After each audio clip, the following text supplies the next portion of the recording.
Physics video lecture. Physics 2A, video lecture 24. And I have some announcements today to start off with while I still have your attention. And the first announcement is about the quiz, or quizzes plural. Well, looks like we're going to have them every Wednesday and Friday morning. And 10 or 12 minutes per quiz. If you've missed a couple or you're worried about that, just keep taking the quizzes. I'm not doing any makeups or anything, but at the end of the semester, I'll look at everything and make adjustments. Adjustments can only go in your favor. Okay, so, and one thing I can do, if things stabilize and I see that everybody's getting it and able to do the quizzes, I can make them all worth more points, and then the early ones will not carry as much weight. Can do a number of things, but it seems like they're functioning now. So every time I assign a quiz, I'm going to give you a heads up, write an email to the class, and I even say what the quiz is about. Okay, so then you have a chance to prepare even, and then you've got that 10-minute quiz. So that's all there is to say about the quizzes for the moment. Keep doing them. Then there's the notes and homework. And I'm getting some really good notes, so that's very gratifying. And the advice I gave was to leave lots of room when you take your notes. And people who do that, I think, are getting the benefit, because I can see the logic of what's going on in their notes very clearly. Okay, so it's all very logical. It's more logical in some of the notes that are turned into me than it is here on the board. Okay, because they leave more room, and that helps. As far as that goes, though, if you take good notes, it's one thing. If you're able to review your notes, so review them and understand every step of the way, then you're really going to get an explosion of knowledge, okay? Because that's where it happens, when you review and think it through, right? You have to think it through. It has to be your own brain that is making all of those connections and developing all of those skills. So the notes are looking really good as well. I encourage everybody to do the best they can on the notes. And of course, the homework, same thing goes. For the homework, I do want to say, if you want to see a homework problem worked, just let me know in the email. I'm going to do a couple homework problems today as well. I've said this before. Typically, with an in-class situation, I do homework problems at the beginning of each lecture. Okay, but for these I have to wait until they've all been turned in, which happens once a week. And so any homework problems that have been turned in, go ahead and ask me about, and I can do them on the board. Good, so quizzes, notes, and homework. And without further ado, I was asked about problem 6, chapter 6, problems 40 and 81. So next, 640 and 681. Now 640 I'm just going to set up because it was that shuffleboard elastic collision problem. So I'll just set up the equations, elastic 2D. I'll draw a picture here and then set up the equations and just discuss them, so you'll see what happens. So we have M1, and it's zooming along. It's going to collide with M2, and maybe I should look this up in terms of which one gets scattered where. Yes, okay, so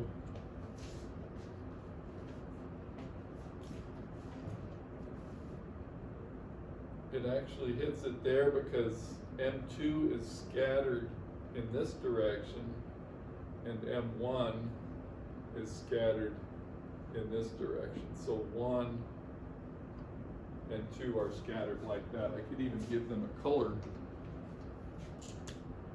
So this would be 1 and this would be 2. Okay.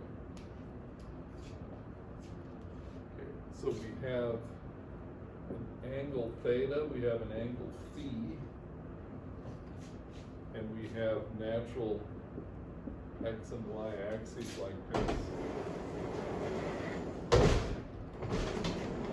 So what happens is you have momentum and energy conservation. So momentum in the x direction is written as m1 v1 before the collision equals m1 v1 prime cos theta. So that's after the collision. That's this one up here, okay, plus m2 v2 prime cos phi. So this is before the collision, after the collision. The y direction had zero momentum in the y direction. Therefore, after the collision, m1 v1 prime sine theta, it's pointing up, and we put a minus sign in by hand, m2 v2 prime sine phi. Okay. So those are two equations, and then for energy conservation, we have 1/2 m1 v1 squared, that's before the collision, 1/2 m1 v1 prime squared plus 1/2 m2 v2 prime squared. So that's all that we could possibly know. Let's see, let me go ahead and look this up. What were they asking us for? Number 40. So we were given equal masses. Okay. So we have m1 is equal to m2. So that simplifies these equations. Because what does that mean? Since m1 is equal to m2, we can actually just drop the masses or strike the masses from each equation. So that certainly simplifies things. Then we're also told we're given both angles. So we're given both angles and the initial speed. We're given both angles and the initial speed. So we have v1 prime and v2 prime as unknowns. They're related to each other in such a way that you can't get them simply off of this equation here. But you have v1 squared is also given here. That allows you to get the prime, and therefore you can get the whole thing. Okay. So yeah, that's the information you have. M1 equals M2 already simplifies it quite a bit. Yeah, so that's all I'm going to say about that. It's a great problem, puzzle so to speak, but not that bad.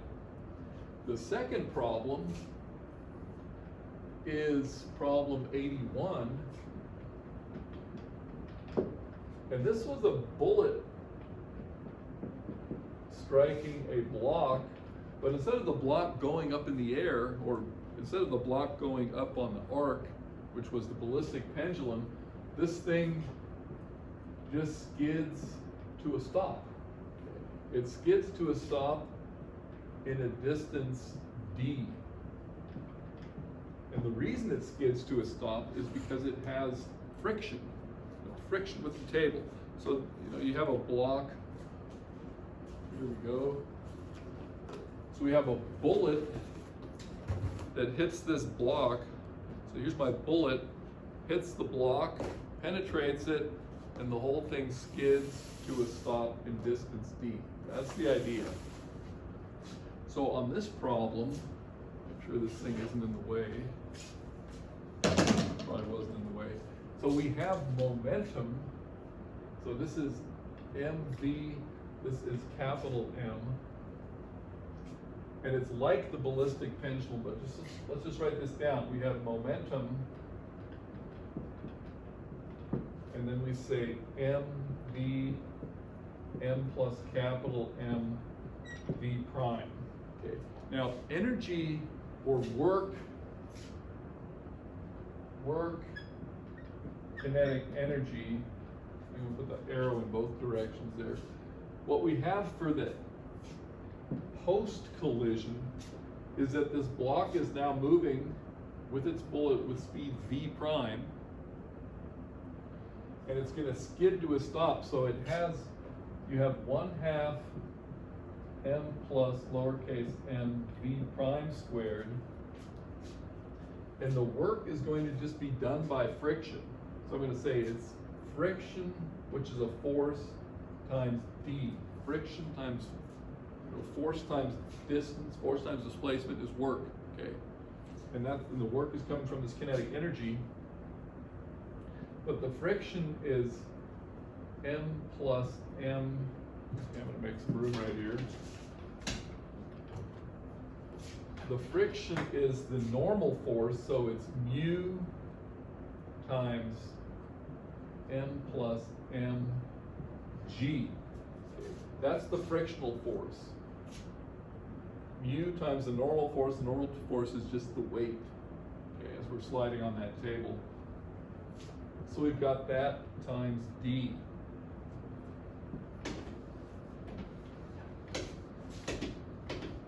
Okay, this was a great problem. So what do we have now? You can see from this equation the masses cancel, so we actually have, get rid of this as well. M plus m cancels against n plus m. We're ignoring this now, okay? And we have v prime squared is cross multiplying with the 2 times mu times g times d. And now we have, for that v prime, we have m over sum of the masses squared v squared, okay? This is solving for the v prime. M over the sum of the masses squared v squared. That's v prime squared equals 2 mu g d. And therefore we get the answer, and this one was in the book, v, which was the speed of the bullet, m plus m divided by lowercase m, and then we'll have the root of 2 mu g d. Okay. So that was the answer. Yes, there we go. Okay, just another version of the ballistic pendulum. Really nice problem. Okay, so now, and like I said, anytime you have a homework problem you want to have discussed, let me know. I'll do it at the board, and if that's not enough, let me know again. I'll do it again. Okay. And as I also said, if you would like to see a problem done, you can be sure there's a couple dozen other students who had the same question but were afraid to ask. That's the way it is in real life as well. So ask away. We'll talk about these problems. Okay, so next on our list is to wrap up Newtonian gravity. I'll just call this a review of Newton gravity.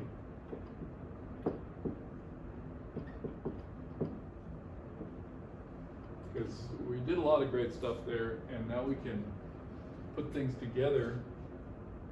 If we have two masses anywhere separated by a distance r, they experience an attractive force towards each other. So we have an attractive force between any two masses. There are some details I haven't really gone into, but as long as the masses are spherically symmetric, then it's the center on center distance. Okay, so it could be large masses. Now, if they're not spherically symmetric, you get interesting details, but since you can break a large mass down into small point masses, this is rigorous here, what I'm about to say about Newton's law. You've got an attractive force, and It's proportional to product of the two masses and inversely proportional to the square of the separation distance. So that's Newton's law of gravity. It's been tested in every which way. So there's our first point. The second point is the applications we can do. And in this class, primarily we're doing circular orbits, okay? So for circular orbits, we can have a central body, that's a larger one, and an orbiting body, a smaller one. Now the separation distance goes from the center of the one body to the center of the other. You've got that circular orbit, and then you have, from Newton's law of motion, so if you go from F equals ma to a circular motion problem, then you have G capital M lowercase m, right? I like to do that as well, either M1 or and M2 or lowercase and uppercase, over R squared is equal to M V squared divided by R. And from there, we can move on and simplify this. That's why you always want to start with Newton's law, because there are different directions you can go. You can say, okay, I want to know the speed now, and you'd stop right here and solve for V. But if you want to talk about periods, then you would say that V is 2 pi radius divided by time period, and you put that into your mix as well.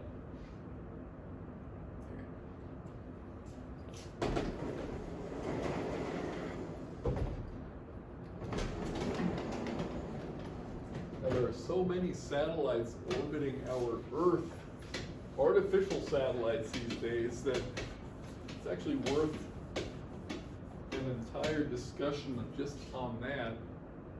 But let me put a little list here in case we missed it last time. So satellites around our Earth, we already talked about the near Earth.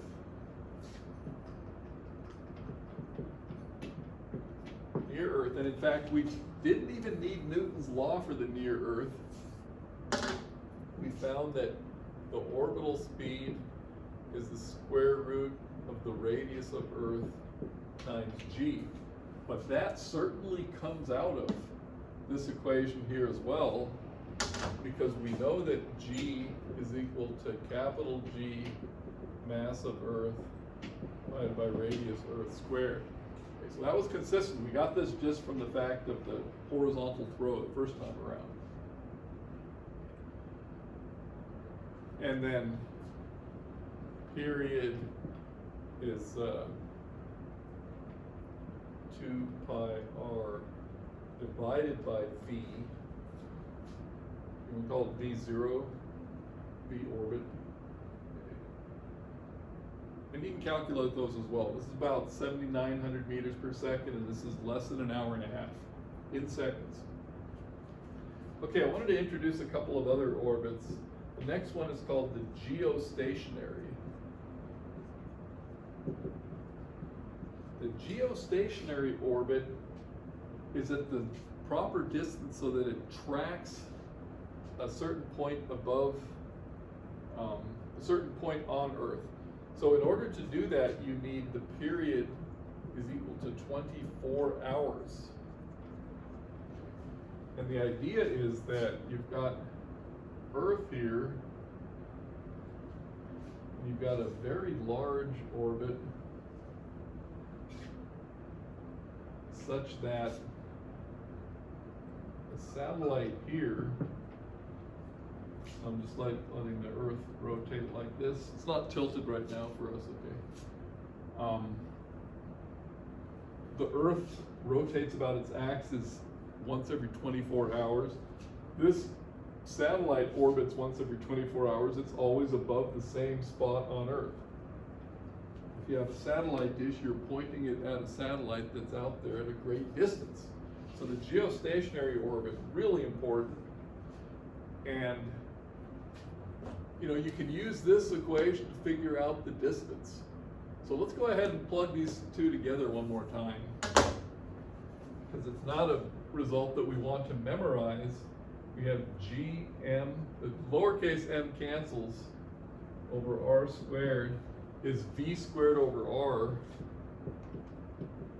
2 pi radius squared over t squared, and there's another factor of r. So if you solve for this, you end up with t squared is equal to 4 pi squared over gm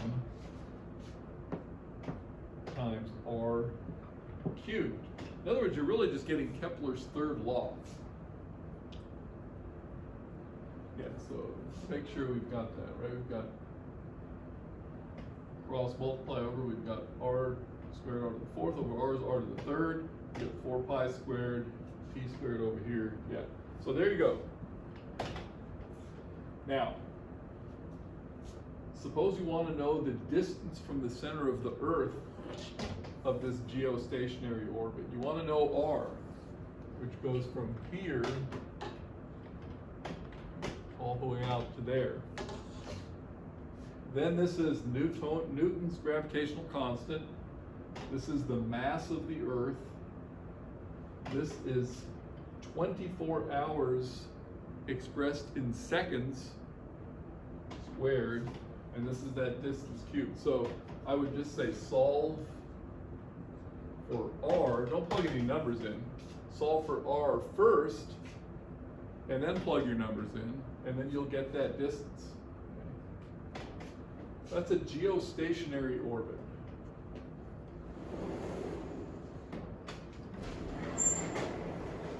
And you'll notice the further away you are from the center of Earth, the greater the orbital period. So I'm going to make a scale drawing of sorts.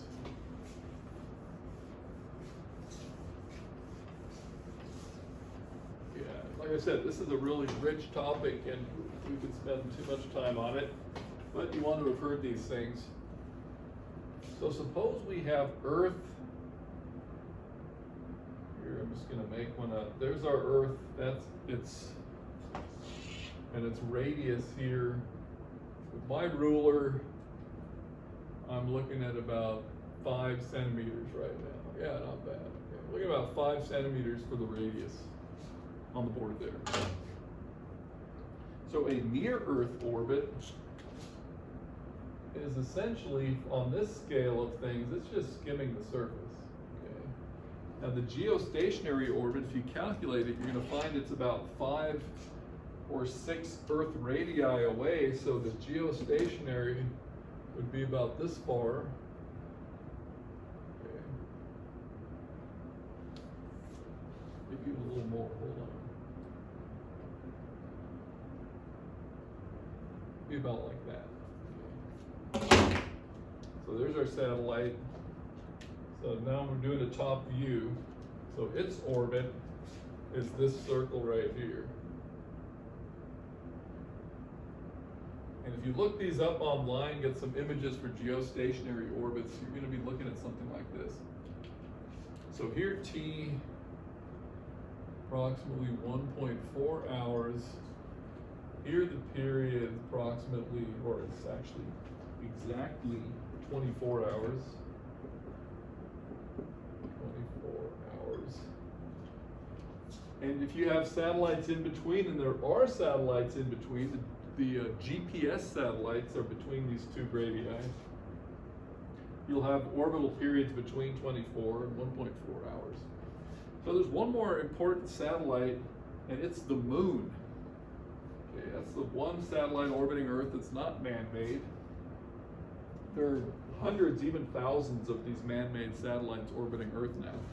Now the moon is 60 Earth radii away, So let's see if it would fit on this board. I had 5.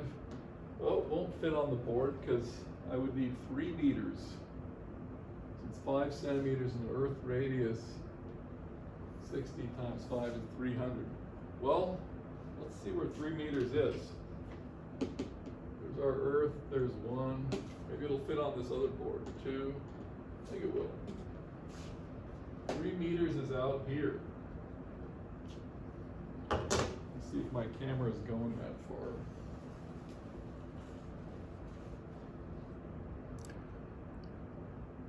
It's right off there, so let's do this. Here's our Earth. Okay. And the moon, I'll bring it in a little bit. The moon's out here with respect to our Earth. Yeah, and then it has a very large orbital radius. I'm going to check the camera on that again.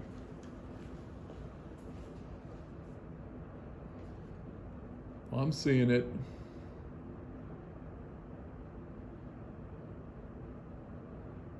Not bad. Okay. Those are the relations between our orbiting satellites. Once again, we've got the near Earth right here. We've got the geostationary here. There's my satellite, its antenna. We've got the moon way out here. Now the moon's about 1/3 the diameter or radius of Earth. So this one's a little bit big, but in the interest of seeing it. And the period here, T, is equal to roughly, this time I can say approximately 27 days. Okay, yeah, so any circular orbit we can calculate with what we've had up here so far. Okay, there was one more topic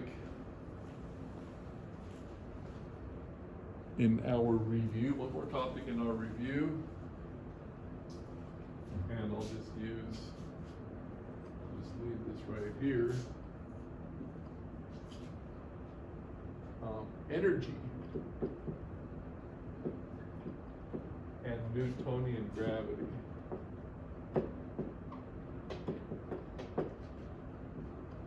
So to talk about energy, we have to know the potential energy.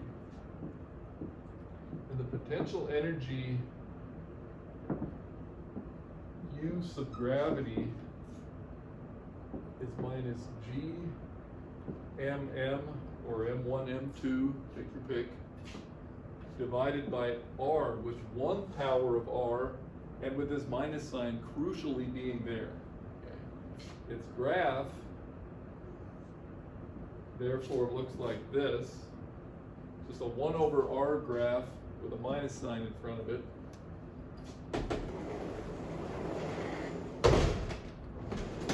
And we can solve some pretty amazing problems with this as well, the escape speed and those types of problems. So we did the escape speed last time. I gave one homework problem for this. And I'm just going to repeat how we've learned to solve energy problems, because there are a number of them. So remember, energy only gives you one equation on its own. So we will have this type of thing. Energy is conserved. We have to take the energy at A and the energy at B. Then we write kinetic plus potential. Now notice this plus potential energy at point A, this is A here as well, okay, has the minus sign in front, has to have the minus sign in front, and then that's a half m VD squared minus G m over R sub B. So you have that equation. The one I did was a vertical blast off last time. Last time I said we're on Earth here and we're just going to launch off into space. And that's the radius of Earth, we're on top of the Earth. You could also be doing circular orbits. one, I said vertical launch, and then I found the escape speed. So that's in your notes, vertical launch and then find the escape speed. Another way to do it would be to talk about circular orbits. Okay. So suppose you had one circular orbit, use this side of the board. Suppose you are orbiting Earth, there's radius of Earth, and you're orbiting, here, let's use the red color for the orbit here. You're orbiting at one radius above the surface of Earth. Okay. And you have a certain speed and a certain distance. Okay. Suppose you wanted to boost your orbit from this one up to a new orbit at 2 radii above the surface of Earth. So this first one you could have said, so this is A, this is B, so we would have had R sub A is equal to 2 Earth radii, okay? And then if we boost it up to R sub B, in my example here, R sub B would be 3 Earth radii, because they're all being measured from the center of Earth. Now, what about the speeds, V sub A and V sub B? They would be the speeds from the corresponding circular orbit. So I'll just put this as a note. VA and VB from the corresponding circular orbit.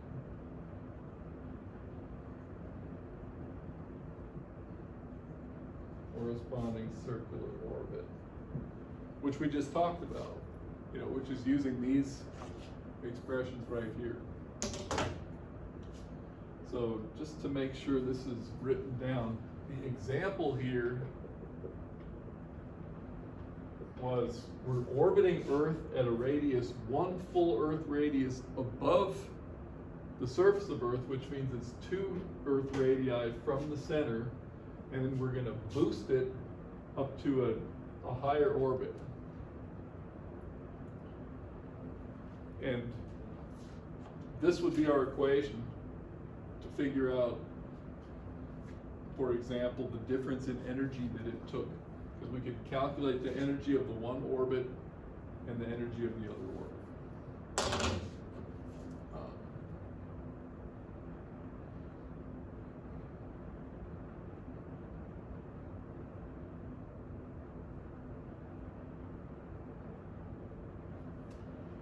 Okay, I'm going to leave it at that in terms of these things.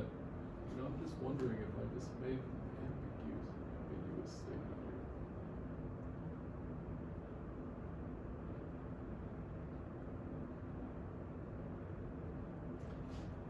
Okay, this here, these formulas were for the vertical launch, okay? Were for the vertical launch. Because I said E sub A is equal to E sub B. Now, if I have a circular orbit and boost to a higher orbit, so if I have a circular orbit and boost to a higher orbit, then the energy is not the same at the higher orbit than it was at the lower orbit, okay? Comma, then calculate delta E is equal to E sub higher orbit minus E sub lower orbit. Okay. So in this case, that would be the E sub B minus the E sub A. They're not the same in this second case. Okay. Important. Yeah, I didn't want to, I would have left you with something wrong here. So this was how we set up the escape speed problem. And this is how we would set up a boost to a higher orbit problem. Obviously, if you're in a certain orbit, you want to get to a higher one, you need some added energy. Okay? And that would be this delta E, the difference between the two. Okay, I'm going to leave it at that and possibly assign something else. All right. Possibly assign one more of these, even one or two problems of this type.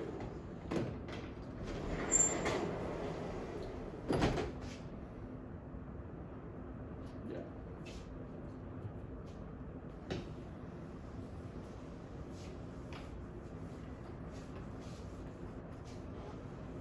So our next topic was from the beginning of this chapter that I skipped over because we're mainly going to use it in chapter 8. And that is the rotational motion formalism. So rotational kinematics. And for rotational kinematics, I'll bring our wheel out here and discuss this again. So we have that. See, we've been doing circular motion. Rotational motion is a type of circular motion as well. But what we're interested in now is the rotation of a body about a rotational axis, as opposed to the orbits. We were not worried about the rotation of the Earth. We were worried about the motion of the Earth around the sun, for example. Okay. So rotational kinematics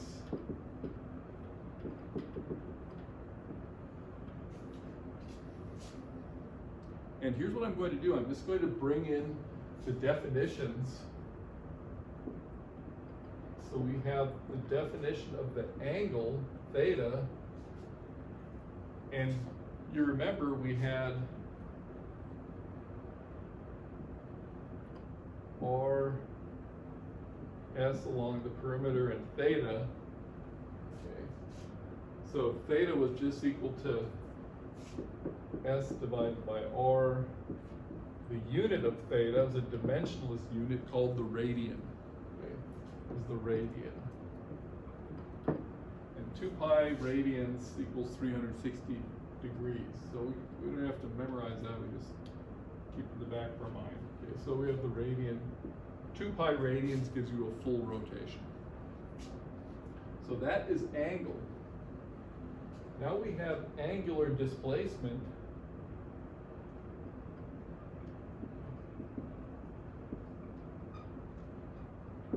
And we're just going to call that delta theta.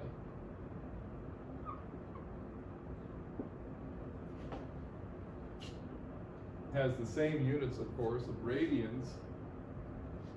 And then we're going to have, and by the way, that's if I just take this wheel, say the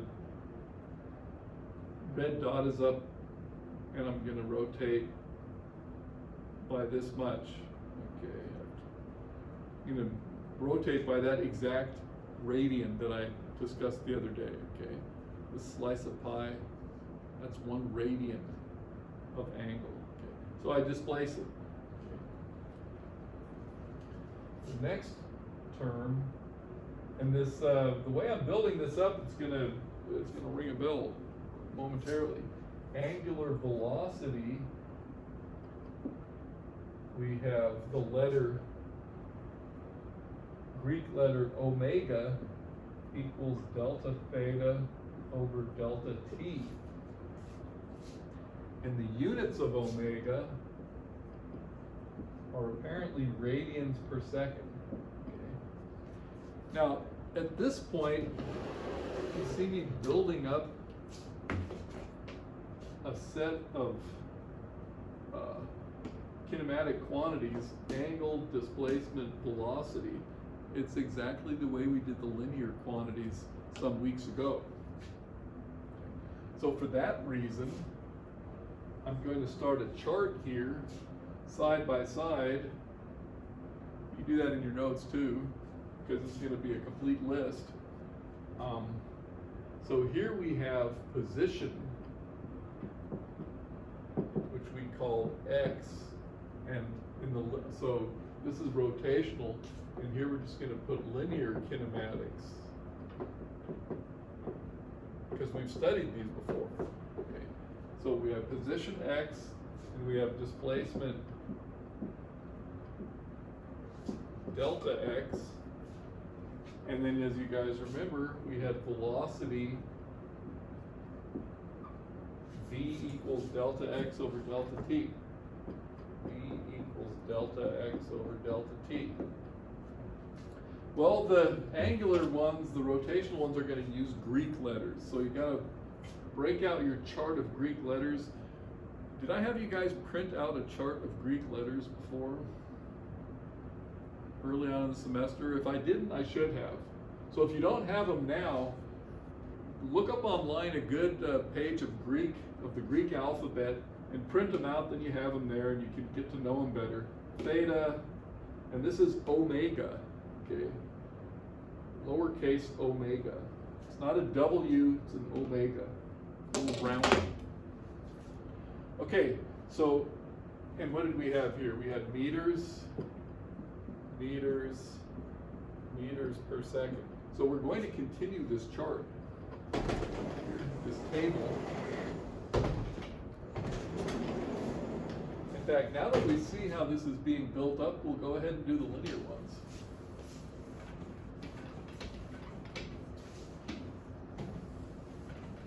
And what we'll find is that the rotational ones are constructed the same way. And therefore we're going to inherit a whole bunch of results. We don't have to do them twice. We don't have to do them a second time. Okay, so there's velocity. So what comes after velocity? Actually, I gotta make some space here. After velocity, we have acceleration. So let's go ahead and remind ourselves, acceleration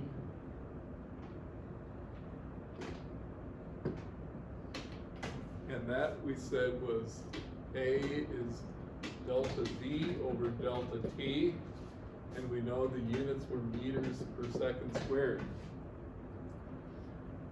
So by the same construction, we're going to have angular acceleration. And we're using the Greek letter alpha, and that's delta omega over delta t. So if we have radians per second here, we're going to have radians per second squared.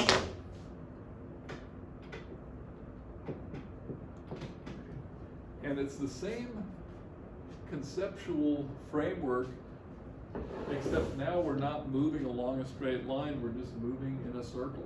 Okay. So for example, say we count this out, 1001. Okay. I had 2 pi radians in 1 second. So my omega for something rotating this fast, 1001, 1002, 1003, is 2 pi radians per second. If we're going half as fast, it could just be pi radians per second. Okay. Or some other number. Okay, so here's where we inherit. See if I got enough time to do this. Yeah, we're doing fine.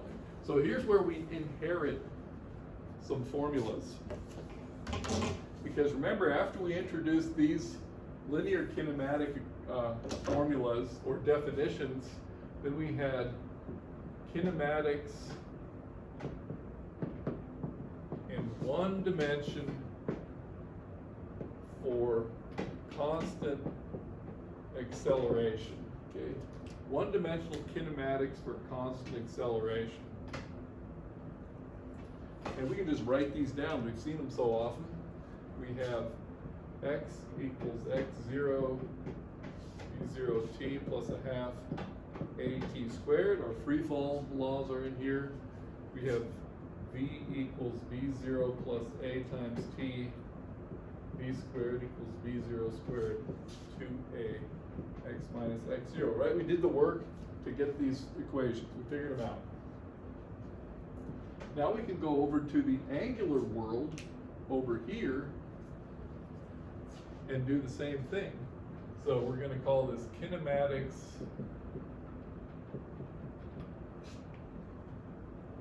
for alpha equals constant. So constant angular acceleration. I'll put that in words here. Constant angular acceleration.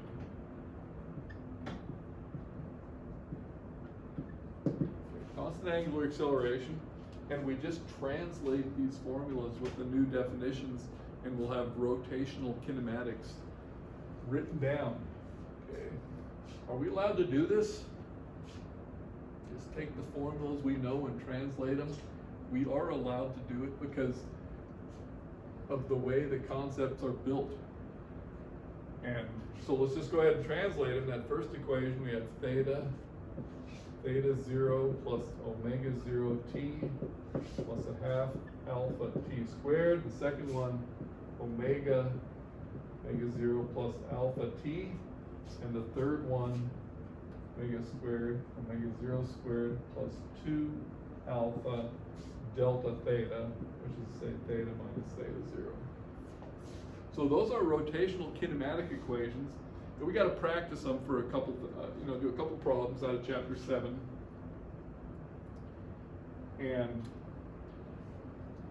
I'll just, how close are we here? Yeah. Running out of time today, no problem. Okay, so we've built up this whole table. This side we've studied and we know. This side we can use all the techniques that we have over here. Just carefully to translate them. I'm going to assign a homework problem or two.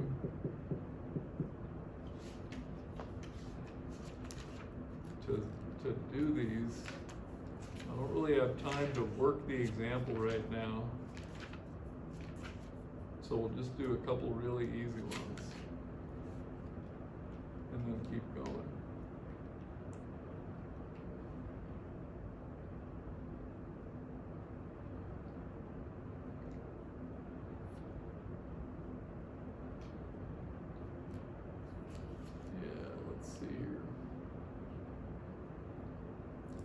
Yeah, they give a lot of revolutions per second and revolutions per minute, so that unfortunately needs a little bit of a conversion, okay? So let's just put a note here. 1 revolution is equal to 2 pi radians, okay? And what's 1 revolution per minute?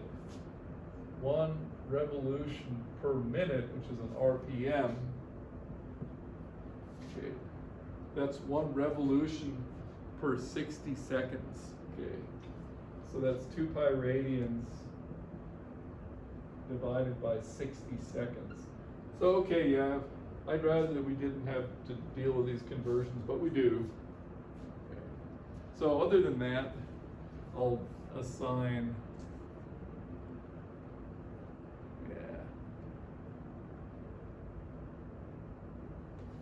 problems 5 and 6. So homework number 4, chapter 7, problems 5 and 6. 5 and 6. That's a bit small, but homework number 24, chapter 7, problems 5 and 6. Those are using these concepts here, including this RPM business. Okay, one more thing before I call this off. Still got to check the time. Okay, yeah, we got this. So where we're headed with this, once we gain some skill in using these formulas, and we have the skills, okay, it won't be hard, is to remember what came under all of these things here, because once we had done kinematics, we started doing dynamics, okay? Then we had forces, mass acceleration, we had linear momentum, and things like that. And the angular motion will also have its force equations. So eventually, and we'll do this again, we'll have a full table of all of our dynamical quantities practically, and we'll have rotational dynamics in the same manner as we have these linear ones. But that's coming. First, we're going to have to do a few of these problems. So yeah, study these formulas here, and then do a couple of these problems. Good. See you guys next time.